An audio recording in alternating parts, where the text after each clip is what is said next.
Telugu Desam party వాళ్ళు ఎన్నికనే post phone చేశారు. అంటే వీళ్ళకి అనుకూలమైన వాతావరణం వచ్చేదాకా ఎన్నికలు జరపరు.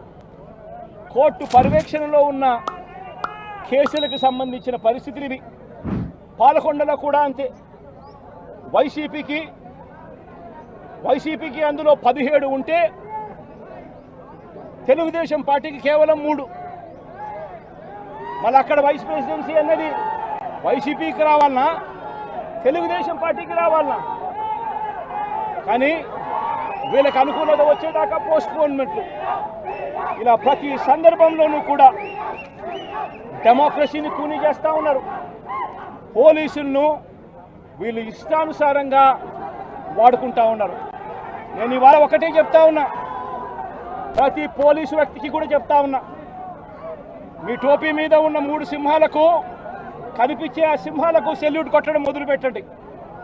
తెలుగుదేశం పార్టీ నాయకులకు సెల్యూట్ కొట్టడం మొదలుపెట్టి వీళ్ళు చెప్పినట్టుగా చేయడం మొదలుపెట్టి అన్యాయాలు చేయడం మొదలు పెడితే మాత్రం ఎల్లకాలం తెలుగుదేశం పార్టీ ప్రభుత్వమే ఉండదు అని చెప్పి ఇవాళ ప్రతి అధికారికి కూడా నేను తెలియజేస్తా ఉన్నా.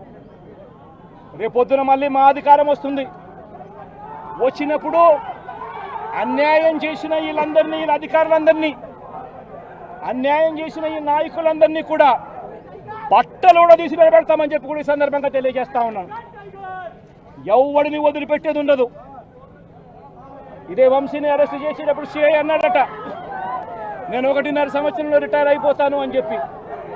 రిటైర్ అయిపోయినా కూడా సప్త సముద్రాల అవతల ఉన్నా కూడా మొత్తం అందరినీ కూడా పిలిపిస్తామని చెప్పి కూడా ఈ సందర్భంగా చెప్తా ఉన్నా. చట్టం ముందు నిలబడేట్టుగా చేస్తాం, బట్టలు ఊడదీస్తాం, న్యాయం జరిగేట్టుగా చేస్తాం అని ప్రతి ఒక్కరికి కూడా తెలియజేస్తా ఉన్నాం. ఈ మాదిరిగా అన్యాయం చేయడం మొదలు పెడితే మాత్రం ఖచ్చితంగా ప్రజలు, దేవుడు ఇద్దరు కూడా వీళ్ళను శిక్షించే కార్యక్రమం ఖచ్చితంగా జరుగుతుందని చెప్పి సందర్భంగా మరొక్కసారి వీళ్ళందరికీ కూడా చెప్తా ఉన్నా. అన్యాయంలో భాగస్వాములు కావద్దండి. మీ టోపీ మీద ఉన్న సింహాలను గౌరవించండి, వాటికి సెల్యూట్ కొట్టండి, మీ వ్యక్తిత్వాన్ని కాపాడుకోండి అని చెప్పి ఈ ప్రతి అధికారికి కూడా ఈ సందర్భంగా తెలియజేస్తా ఉన్నాను. సెలెక్టివ్గా కొంతమంది లీడర్స్ని టార్గెట్ చేసి అరెస్ట్ చేస్తూ ఉన్నారు. దాన్ని ఎట్లా చూస్తారు? మన పేరుని అని ఇవాళ ఉంచి ఇటీవల కొంతమంది అరెస్ట్, నందిగం సురేష్, ఇట్లా దాన్ని ఎలా చూడాలి? ప్రజాస్వామ్యం కూలిపోతా ఉంది అని చెప్పడానికి ఇవన్నీ నిదర్శనాలు. ప్రతి కేసు ఇల్లీగల్ కేసే. ప్రతి కేసులోనూ కూడా వీళ్ళే బెదిరిస్తూ ఉన్నారు, అవతలోడు బెదిరిస్తూ ఉన్నాడు అని చెప్పి వీళ్ళే కేసులు పెడతా ఉన్నారు. అసలు బెదిరించేది ఎవరిని బెదిరిస్తూ ఉన్నారు? ప్రతి విషయంలోనూ వీళ్ళే. పారిశ్రామికవేత్తలను వదలడం లేదు, రాజకీయ నాయకులను వదిలిపెట్టడం లేదు. ప్రతి ఒక్కరిని కూడా వీళ్ళే బెదిరిస్తూ ఉన్నారు, అవతలోడు బెదిరించినాడు అని చెప్పి మళ్ళీ ఎదురు కేసులు పెడతా ఉన్నారు. ఇవన్నీ ఊరికే పోవు, ఇవన్నీ కూడా మళ్ళీ వీళ్ళకి చుట్టుకుంటాయి.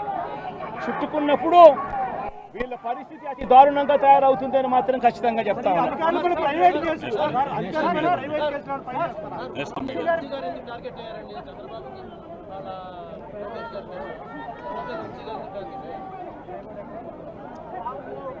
వంశీని ఎందుకు టార్గెట్ చేస్తా ఉన్నారు అనేది చంద్రబాబు నాయుడు గారికి వంశీని చూస్తే